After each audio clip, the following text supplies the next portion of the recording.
Hello, on se retrouve aujourd'hui pour un tout nouvel épisode de Créatif et Impactant.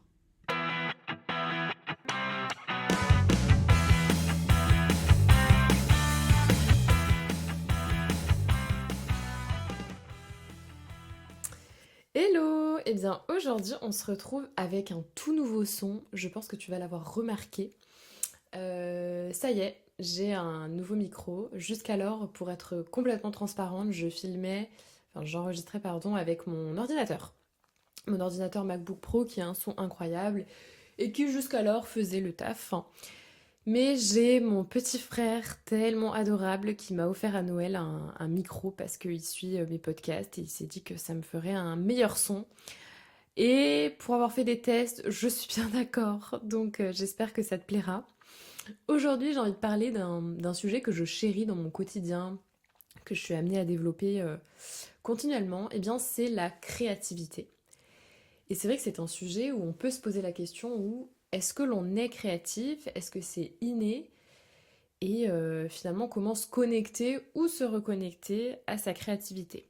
Alors tu t'es peut-être déjà dit j'ai plus d'idées, je suis bloquée ou alors je ne suis pas créative.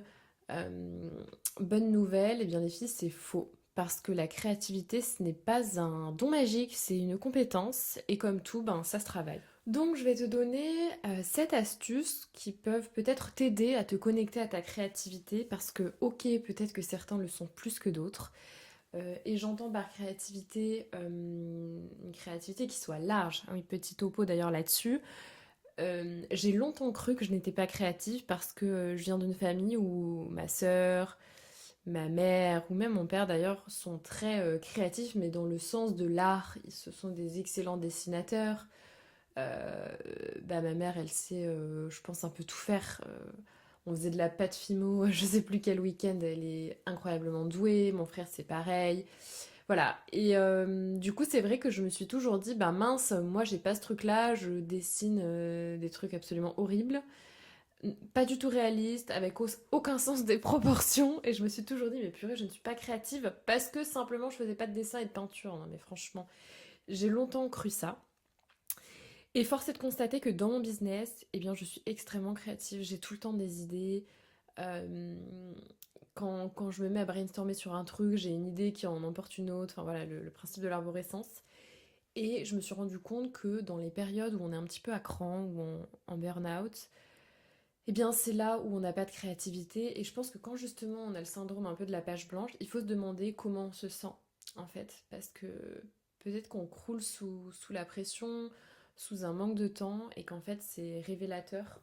En fait c'est finalement juste un symptôme, le manque de créativité quand il est passager. Après, s'il est récurrent, c'est peut-être que l'activité que vous faites, ou que tu fais en tout cas, elle ne te correspond peut-être pas. Ou elle n'est pas exactement alignée à toi. Donc, en tout cas, voilà, sachez qu'on peut être créatif sans faire du dessin, de la peinture, de l'aquarelle. Voilà, on peut être créatif juste dans les solutions qu'on apporte aux autres, dans son business, dans sa façon d'être. Voilà, pour moi, j'estime que quelqu'un, par exemple, qui a toujours une solution à un problème, qui a cet esprit solutionniste, ben, il est créatif parce qu'il se laisse jamais abattre, il a toujours mille et une idées pour avancer. Et bien ça, c'est aussi de la créativité.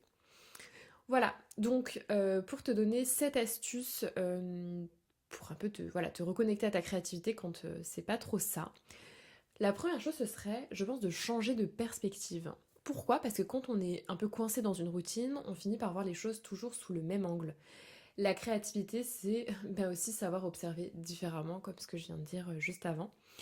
Au lieu de t'acharner sur ton ordi, eh ben change d'environnement, va travailler dans un café si t'es souvent chez toi, dans un parc ou juste parfois dans une autre pièce. Quand t'as trop travaillé, je sais pas, sur ton canapé, bah, va dans ta cuisine si t'as une petite table sympa, va dans une pièce bureau. Essaye de changer d'environnement. Demande à quelqu'un de complètement extérieur ce qu'il en pense, parce que parfois un regard neuf peut débloquer des idées. Je pense à mon chéri où c'est vrai que quand je suis un peu perplexe sur des idées, sur ce que je peux créer, et finalement on a des discussions ensemble, et le fait de discuter de ce problème-là, il me dit mais justement, ça pourquoi tu n'en fais pas un post? Et donc beaucoup de discussions sur mon entreprise font office de post, qui permettent aussi d'en apprendre un peu plus sur moi. Donc voilà, tout ça, ça peut t'aider d'avoir un regard extérieur et voilà. Et tu peux te poser la question, bah, et si je faisais tout à l'envers? Si tu écris un article, eh ben, tu commences par la conclusion. Si tu as envie de créer un produit, ben pense d'abord à ce qui pourrait le rendre inutile et corrige ça. Quand tu as vraiment, vraiment zéro idée, c'est un peu de partir de la fin et, euh, et de partir du mauvais ou à l'envers, quoi, pour se dire, bah du coup, qu'est-ce qui pourrait rendre ce truc utile? Voilà, si là tu trouves que ce que tu fais c'est inutile, qu'est-ce qui pourrait le rendre utile? Ensuite, deuxième astuce, ce serait de prendre une feuille, enfin ton ordi, et d'écrire tout ce qui te passe par la tête. Pourquoi? Parce qu'en fait notre cerveau il filtre naturellement les idées. On a toujours un jugement, c'est-à-dire oh non mais ça c'est nul. Avant que tu aies même formulé tes idées dans ta tête, tu te le dis. Donc moi je suis quelqu'un qui suis persuadée que les grandes innovations, bah franchement elles viennent parfois de pensées un peu absurdes. Ou voilà, moi je me suis dit, quand j'ai fait mes templates Notion, je me souviens sur de l'organisation. euh, je sais plus pourquoi, on m'a fait un compliment parce que j'étais quelqu'un de super bien organisé. Et là, je suis partie en couille, je me suis dit, ah mais tiens, pourquoi je ferais pas un template Notion, blablabla. Et jamais j'aurais pensé monétiser ma qualité d'organisatrice, quoi. De nana super carrée. Enfin voilà, enfin, parfois franchement ça vient de nulle part. Faut juste retenir de faire ce qu'on nous a dit, essayer de noter plein d'idées comme ça et les choses vont s'aligner. Donc voilà, tu peux prendre une feuille, tu écris sans réfléchir pendant 5 minutes. Tout ce qui te vient, même des trucs sans queue ni tête. Tu peux aussi tester la technique du mind mapping. Donc tu mets un mot au centre, par exemple créativité, et tu vas noter toutes les idées qui te viennent autour. Ça, je trouve que c'est plus sympa de le faire ouais, à la main, quoi, sur une feuille, parce qu'on voit les idées, et avec le cerveau, ça travaille mieux, je trouve. Et, euh, et, et, et, et après, on en pense ce qu'on veut, mais tu peux te poser des questions en mode plus poussé, par exemple, qui suis-je? Qu'est-ce que j'aime vraiment? Parce que parfois, en fait, il faut retourner à soi. Il faut se dire, c'est quoi mes trois kiffs dans la vie? Bam, tu les écris. Si j'étais une actrice, ben, je serais qui? Et en fait, ça va t'aider aussi à te connaître, alors ta personnalité, quel poste de leadership par exemple tu pourrais faire, ou ce genre de choses. Donc voilà, ça ce serait pour la deuxième astuce. Maintenant, la troisième, ce serait de prendre une nouvelle habitude créative. Parce qu'on le sait, la créativité c'est un peu comme un muscle et elle a besoin d'être défiée. Si on fait toujours la même chose de la même manière, c'est un peu la condamner à l'ennui. Voilà, moi je sais qu'au bout d'un moment, bah, j'en ai un peu marre. Donc voilà, si tu écris tout le temps sur ton ordinateur, eh bien là, prends un carnet, un stylo, essaye une nouvelle discipline, du dessin, de la musique, de la photo, de la poterie. Voilà, le but n'est pas d'être bon, mais de sortir de ta zone de confort. Moi, je sais que ces derniers temps, je faisais de la peinture. Alors, reprends cet exemple. Comme je ne suis pas très confiante dans mon art, je fais de la peinture numérotée. Donc voilà, j'ai juste de la peinture, je remplis des cases avec des numéros et des couleurs précises. Et ben, ça me fait un bien fou. J'ai l'impression de détendre mon cerveau et de justement lui apporter du calme et une certaine créativité. Ça me ressource. Et souvent, on se dit, mais non, mais ça a aucun rapport, je vais pas faire de la peinture, ça va pas m'aider à faire des contenus Insta. Eh bien si. Parce que quand tu as un meilleur mental, tu fais de meilleures choses dans ton boulot. Donc voilà, si tu peux, enfin si tu changes aussi ta façon de bosser, ça peut t'aider. Par exemple, si t'es toujours en mode silence, moi je sais que je travaille beaucoup dans le silence. Quand je vois que je suis, bah parfois quand j'ai trop, c'est énorme. Je sais pas si c'est féminin ça aussi, mais si je bosse trop longtemps dans le silence, je vais avoir l'impression que c'est morose, je vais pas me sentir bien, alors qu'à la base je suis quand même quelqu'un qui travaille beaucoup plus dans le silence, hein. Mais dans ces cas-là, je me dis, le mood ça va pas trop, il faut que je crée un peu, je casse la dynamique, donc là je vais mettre de la musique. Une musique tranquille, pas non plus boum boum boum à me casser la tête, mais voilà, je veux un truc tranquille qui va me changer mon habitude. Pareil, si je travaille toujours seule, eh bien je vais aller travailler avec quelqu'un, ce que j'ai fait avec une copine la semaine dernière, on a télétravaillé ensemble et c'était fort sympa. Ensuite, quatrième point, il faut s'inspirer des autres. L'inspiration est très importante, mais bien sûr intelligemment. La créativité, ça vient pas de nulle part. Parfois, et même très souvent, elle se nourrit de ce que tu vois, de ce que tu entends, de ce que tu ressens. Mais trop de consommation de contenu peut aussi tuer tes actions. Donc moi, je pense qu'il faut être proactive et se réserver des phases où, bien sûr, parfois on peut scroller à l'infini et n'avoir aucun but, aucune productivité, ne pas réfléchir, ça fait du bien. Mais parfois, ce serait bien de vraiment écouter et regarder avec attention et de noter ce qui t'inspire sur les réels. Ça peut être une transition sympa dans une vidéo que tu trouves cool. Ça peut être le thème en lui-même que tu aimerais réadapter d'une autre façon, les couleurs, enfin voilà, plein de choses. Euh, mais il faut toujours se poser cette question, comment je peux l'adapter à ma façon, parce qu'on ne copie pas, on s'inspire, tout est là. Donc voilà, après vous pouvez aller regarder et consommer des contenus un peu plus poussés comme des podcasts, regarder des documentaires sur des sujets parfois complètement différents de votre domaine, parce que ça vous permet aussi de, ben, à travers tous ces contenus, d'avoir un mélange un peu improbable de plusieurs influences qui va t'apporter des idées assez novatrices. Donc voilà, et en revanche, limiter la comparaison. L'inspiration, oui, le scroll infini qui te fait douter de ton talent, ça c'est non.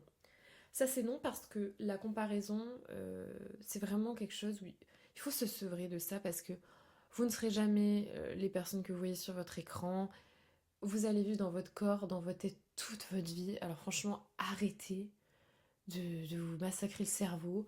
Tu t'inspires de ce que tu vois, tu limites la comparaison. Si une nana que tu suis, elle t'inspire à faire des contenus sympas et qu'elle ne te crée pas de névrose ou voilà, de sentiments négatifs, garde cet abonnement. Si c'est une nana où tu te rends compte qu'il y a un mauvais impact sur ton cerveau, sur ton mental, tu supprimes, ok? On n'est pas là pour voilà, se faire du mal. Les réseaux, c'est soit s'inspirer, soit de la détente, mais voilà, tranquille. Cinquième point, donc qui est toujours sur le thème des réseaux, mais qui va être un peu plus poussé, ça va être de complètement se retirer des réseaux pour souffler. Euh, Parce que les réseaux, c'est un peu une double lame. D'un côté, ça t'inspire, mais d'un côté, voilà, tu satures, tu te compares, et t'es bombardé d'infos, et ton cerveau n'a pas le temps de créer. Donc ça peut être bien de faire on appelle ça les détox digitales, mais une pause numérique. Une journée sans réseau, voire une semaine si t'es chaud, hein, mais voilà, je pense que déjà une journée, c'est pas mal. Et ça permet de voir à quel point bah, tes idées, elles peuvent revenir. Parce que si la comparaison, tu sens que ça crée trop un stress ou c'est anxiogène, ça dépasse le stade de ça me gonfle cette personne, ou les réseaux complètement c'est anxiogène pour moi, peut-être que là c'est un signal d'alarme où il faut faire cette pause numérique. Et passer plus de temps dans la vraie vie, aller voir des expositions, des concerts, des lieux inspirants. Voilà, remplacer le scroll par une autre habitude sinon, comme lire un livre, marcher sans musique, méditer. Moi en ce moment je lis beaucoup parce que ben, j'adore ça. Et le soir, c'est terminé enfin, l'heure à être sur mon téléphone. Je l'ai troqué pour un livre. On s'endort bien mieux d'ailleurs. Ce qui m'amène tout en subtilité à l'astuce numéro 6, qui est repose-toi. Mais cette fois-ci, vraiment. Pourquoi? Parce que je vais parler du sommeil. La créativité ne vient pas sous la pression. On a besoin d'espace pour respirer et le repos, c'est un hack qui est sous-coté pour être plus inspiré. Le sommeil, ça a des vertus incroyables. Je suis passionnée par le sommeil. Ça peut même guérir des états de conscience. C'est assez oufissime. Je pense à un livre que j'ai lu, c'est Le Sixième Sommeil de Bernard Weber. Ça, c'est incroyable comme livre. Voilà, on peut même guérir de ses traumatismes en réexploitant ses rêves. Enfin, c'est quand même fou. Donc, le sommeil, on est moins de mauvaise humeur, on a un meilleur mental, on fait moins chier les autres, pour dire la vérité. Et on a plus le sourire et on se sent en forme et le cerveau est plus connecté à faire des choses sympas. Euh, et puis en plus, moi je sais que j'ai pas mal de bonnes idées qui viennent souvent avant de m'endormir ou au réveil, mais surtout le soir personnellement. Et j'ai même une petite note où je note tout ça. Euh, voilà. Mais en tout cas, il faut que tu te reposes. Tu te reposes vraiment, tu dormes bien, tu te gardes un dimanche où tu ne fais rien, où bah, tu t'ennuies, tu te laisses t'ennuyer. Et oui, la créativité adore le vide. Donc on s'ennuie évidemment bah, sans regarder le plafond, hein, on joue à un jeu vidéo, oui, on se le permet, on s'en fout, on fait du sport, on cuisine. En fait, c'est quand on oublie de chercher une idée qu'elle arrive, hein, je me rends compte.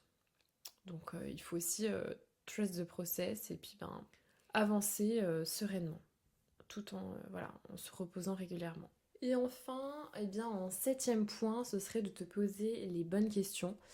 Pourquoi? Parce que, en fait, ton cerveau, c'est un peu une machine à résoudre des problèmes. On prend des décisions constamment, hein, tous les jours. Mais si tu ne lui poses pas les bonnes questions, bah, il va tourner en boucle sur les mauvaises. Euh, En fait, par exemple, pourquoi ne pas remplacer par exemple des phrases dans ta tête où quand tu te dis pourquoi j'ai pas d'idée, ben c'est plutôt comment je peux rendre ce sujet intéressant. Au lieu de comment être plus créatif, demande-toi quels sont les moments où je me sens le plus inspirée. Et justement, tu vas recréer ces conditions. Ça m'amène à voilà, te réaborder les sujets juste avant. Ça peut être aller lire, aller faire de la peinture, voilà. Quel est le sport qui t'anime et qui peut ramener ta créativité. Et utiliser la méthode des 5 pourquoi. Je sais pas si tu connais, mais c'est de prendre une question et creuse-la 5 fois de suite pour aller chercher des réponses euh, plus profondes. Par exemple, pourquoi je ne suis pas créative? Parce que j'ai plus de sens dans mon business. Pourquoi t'as plus de sens dans ton business? Parce que je pense que j'ai envie de faire un autre projet, je me sens plus de faire les services actuels. Ok. Pourquoi tu te sens plus de faire les services actuels? Bah parce que j'ai besoin d'avoir plus de contacts humains dans mon business, donc je veux créer une expérience client spécifique, blablabla. Voilà. Et en fait, en creusant 5 fois chaque réponse que vous allez apporter, ça va vous amener à en savoir plus sur ce que vous voulez vraiment. Ça, c'est une technique qui est incroyable. La question sur la question sur la question, 5 fois de suite, c'est vraiment pas mal. Eh bien écoute, je pense qu'on a fait le tour. L'important c'est de s'écouter, c'est de savoir finalement qu'est-ce qui fait qu'on est créatif. Toujours ramener à soi comment on se sent parce que c'est souvent de là dont viennent les choses. Donc je te laisse faire cette introspection avec toi-même et tout ira pour le mieux, ne pas en faire un drame et voilà, repartir du bon pied. Allez, je te dis à très vite pour un nouvel épisode.